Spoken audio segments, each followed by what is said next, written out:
Okay, and welcome to section 1.3. We're going to now start getting into trig functions. So some things on here you'll still know, some things you may not know. So your objective on this one, you're going to find trigonometric function values of a given angle or quadrantal angle. Remember, our quadrantal angles are the ones that basically a multiple of 90. So 0, 90, 180, 270, 360, and we keep going. Okay, so what I want you to do first is take a moment, put these functions on a note card. If you don't have a note card on you, you're just going to hold on to the notes and you're going to transfer them over. Because when it comes to the tests, I'll allow you to use the note card. However, I will not allow you to use the notes. So I do want to make sure that I point that out to you guys. So I'll go ahead and talk about it because you're going to pause it if you're writing these down, or you're going to come into class the next day and get a note card. So trigonometric functions, let x, y be a point other than the origin on a terminal side of an angle in standard position. The distance from the point to the origin is r equals x squared plus y squared. Now, I do want to remind you guys, standard position, the terminal side is the one that moves, and we always start on the x-axis positive side. So as we go through this, if you can remember that, you're going to be okay. Our sine values will always be y over r. Our cosine values will be x over r. And our tangent will be y over x, where x cannot equal 0. I do want to throw this out there, and I will tell you guys this again and again and again. Tangent is the slope of a line. Okay, so if you got a slope, you have your x and y values. So I'm going to throw that out there. Tangent is just the slope of a line. Okay, now cosecant, notice it's r over y, where y cannot equal 0. It's a reciprocal of sine. Secant is r over x, reciprocal of cosine. X cannot be 0. And cotangent is x over y, or the reciprocal of tangent, y cannot equal 0. Another thing I want to throw out there is r is always, always, always positive. Here, let me write that. R, oops, I guess I need a pen.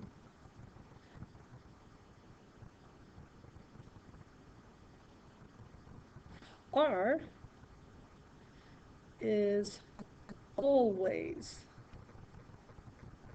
positive.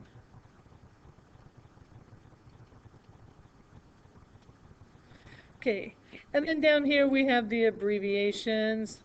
Sine is spelled, we use the abbreviation SIN. It's not sin, it is sine. Cosine, we use COS. Tangent, we use tan. Cosecant, CSC. Secant, SEC. And cotangent, COT.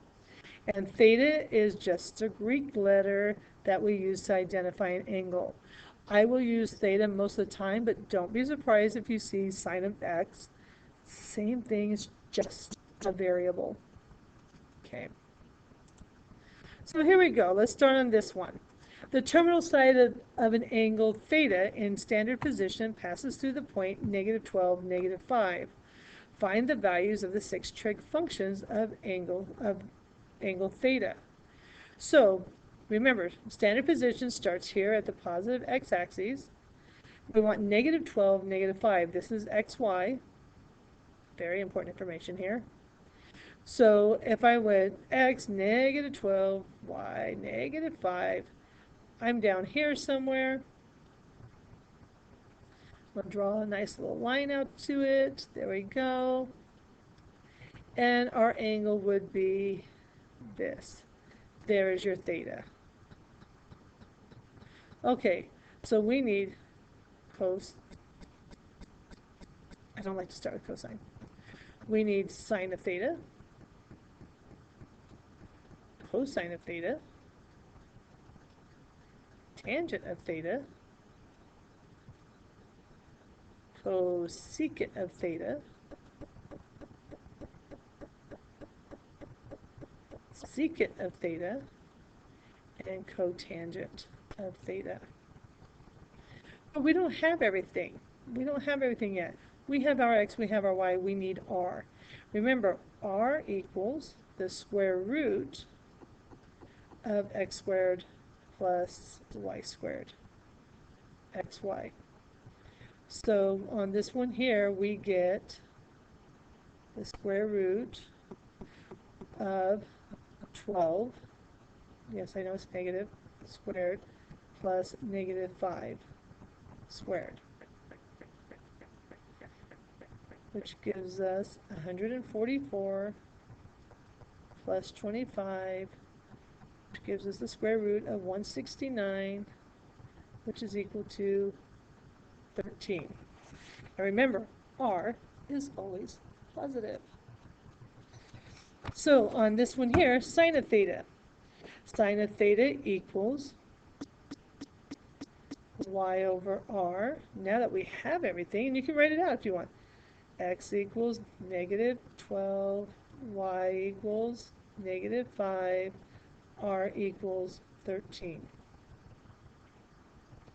Y over r, so negative 5 over 13. Cosine is x over r, so this would be negative 12 over 13. And tangent is y over x. Negative 12 over negative 5 would be a positive 12 over 5. And I do want to remind you guys, this is the thing, there's a reason why I write these the way I do. Sine, cosine, tangent, because this is y over r, x over r, y over x. They're already set up there for you. Now cosecant is the reciprocal of sine. It's r over y, which makes this guy negative 13 over 5. Now, I'm going to have somebody go, hey, wait, I thought the r always had to be positive. It's the fraction that's got the negative, not the 13. It doesn't matter unless you're actually identifying x, y, and r, which one is negative. So the whole fraction. Now you want to make it 13 over negative 5. It's the same answer. I'm okay with it. Okay, secant is going to be r over x. So this time it is negative 13 over 12. And cotangent is x over y, which is 5 over 12. And there are all of our answers. Nothing more to it than that. Okay, so they've got another one on the next page. Yes, I realize it has a radical, but I want you to pause it and try this one out on your own. And then I'll come back and we'll walk you through it.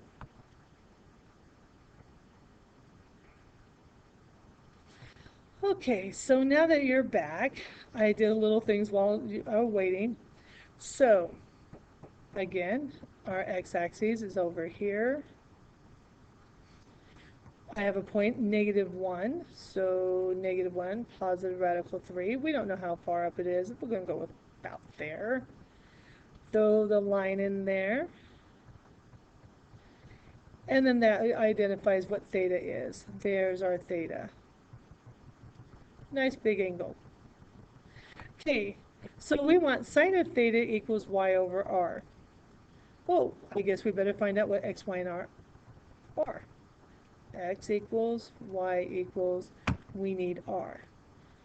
R equals the square root of negative 1 squared plus radical 3 squared, which is going to give us 1 plus 3, which gives us the square root of 4, which is 2.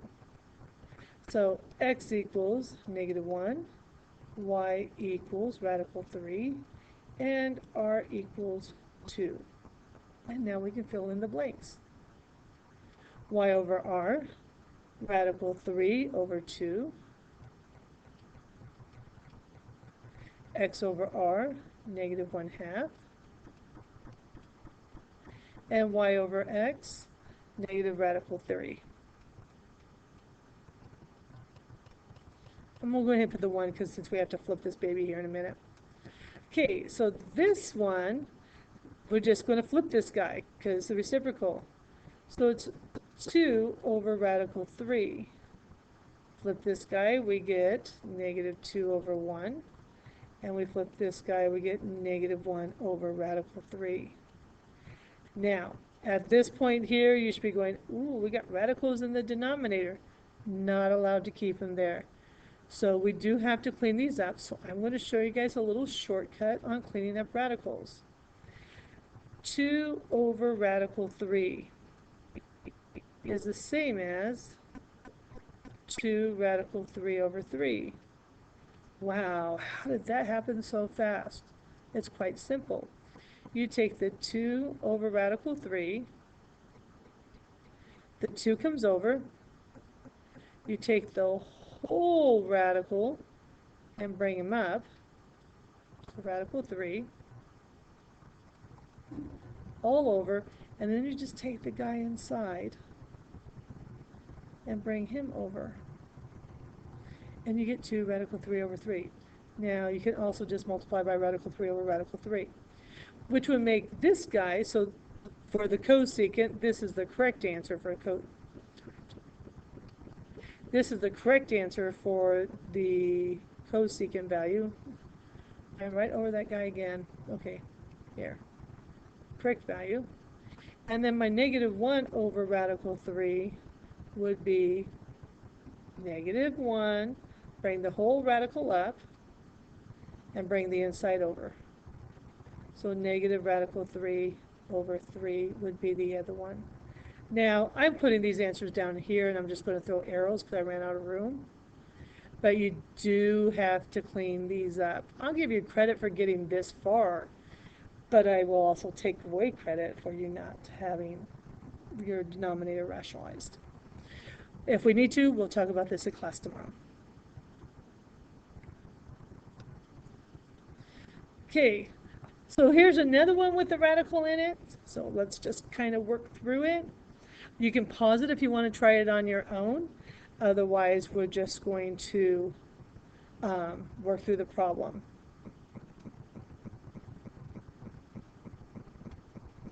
Okay, so I wanted to get these in instead of them being part of the time of the video. Again, here's x. My x value is negative 2 radical 3. We don't know how far. We're not really worried. And then positive 2. We're up here somewhere.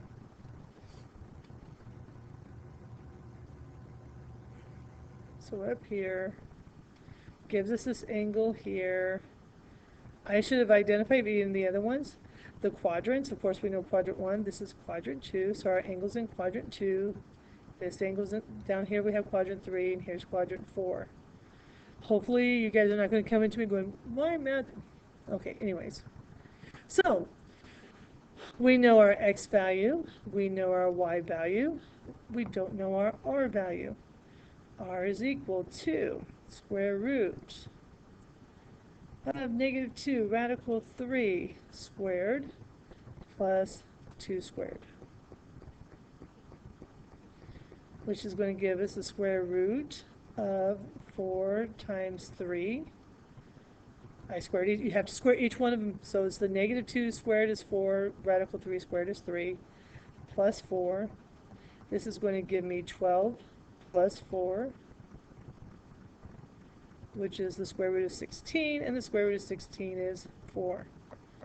So we have our x values right at this one, our y value is 2, and our r value is 4.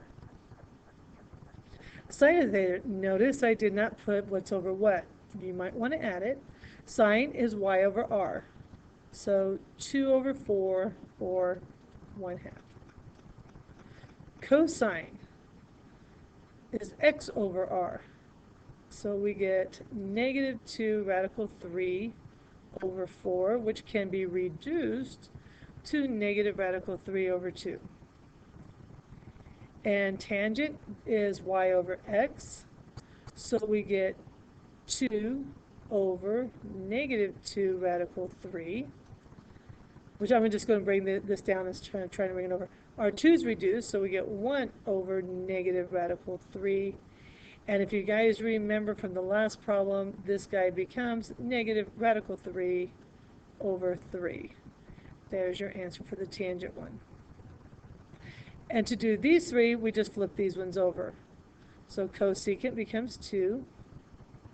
Secant becomes negative 2 over radical 3. But you got to fix them again. So we fix this guy, so it's negative 2, bring up the radical, bring over the radicand, that's what's on the inside, 3, there's your answer. And cotangent's the reciprocal of this guy, which I reduced to this guy. So if I flip this guy over, I get simply negative radical 3.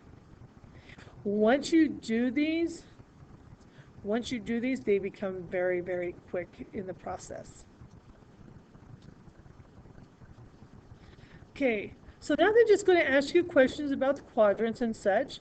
So suppose that the point xy is in quadrant 3. Determine whether each trig ratio is positive or negative. Okay, so we fill in our quadrants. This is x, this is negative x, this is y, this is negative y. And remember, r is positive. Okay, so quadrant 1, quadrant 2, quadrant 3, and quadrant 4. Once you have sine, cosine, and tangent, the others follow suit because they're reciprocal. So if sine is negative, cosecant will be negative. If cosine is negative, secant will be negative, and so on and so forth. So we're going, what if we're in quadrant 3? Quadrant 3, we have a negative x and a negative y and a positive r.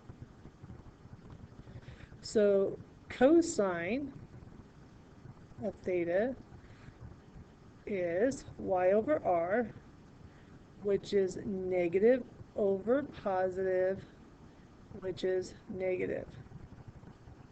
So that would make cosecant of theta negative also.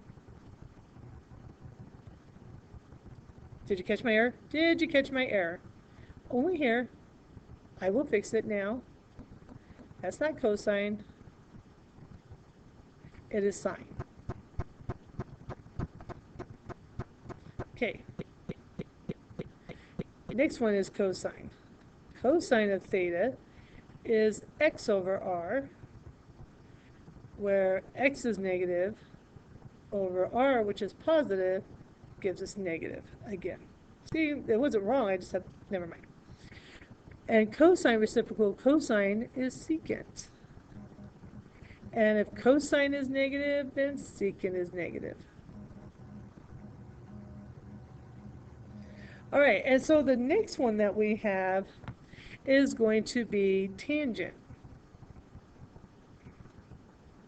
And tangent is y over x.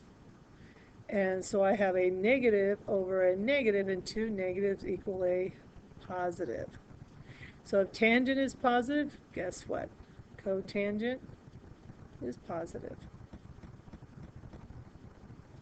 Okay, these are ones that we probably will play with a little bit in class as well, but we do need to get through them. Got to get them down, got to understand them.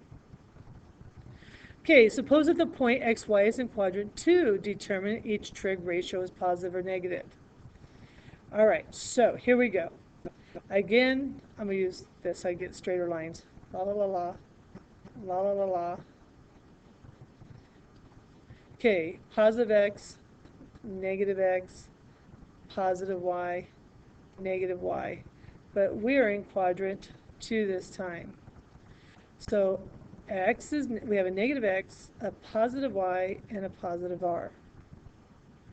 So sine of theta and cosecant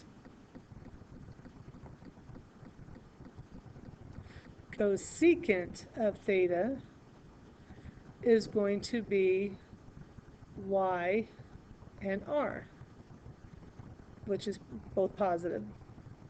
I couldn't do y over r over y, because I don't want to show it. These are the two involved. So they're going to both be positive. Cosine and secant go together, and they have negative x and r, which is going to make it negative. And tangent and cotangent has negative x and positive y, which again is negative. I would like to think that you are seeing a pattern here. In quadrant 3, I had 4 of my trig functions were negative and 2 were positive. This one here in quadrant 2, 2 of my trig functions are positive, the others are negative. Quadrant 4, the same thing's going to happen. You're going to get 4 negatives, 2 positive. But in quadrant 1, everybody's positive, so everybody is positive. So we have a little thing that we can do, and I think I took it out of the notes, unfortunately, so I'm going to kind of add it into the next page because, oh, this is where I thought we were stopping, but I guess not. So I'm going to throw an extra page in here, throw quadrants, because this is something you have to know. Okay, I'll fix it. Something you have to know. So we have A, S, C, T. Got them backwards. T, C. All students take calculus. A is for all. All of your trig functions are positive here. So if we have a question, where are my trig functions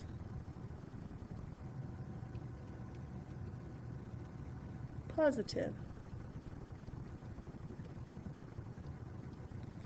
All are positive here. And this is quadrant 1. Positive y, negative x. My y's are positive, which is sine, S for sine. So sine of theta, and of course it's reciprocal cosecant. Now the S is for sine.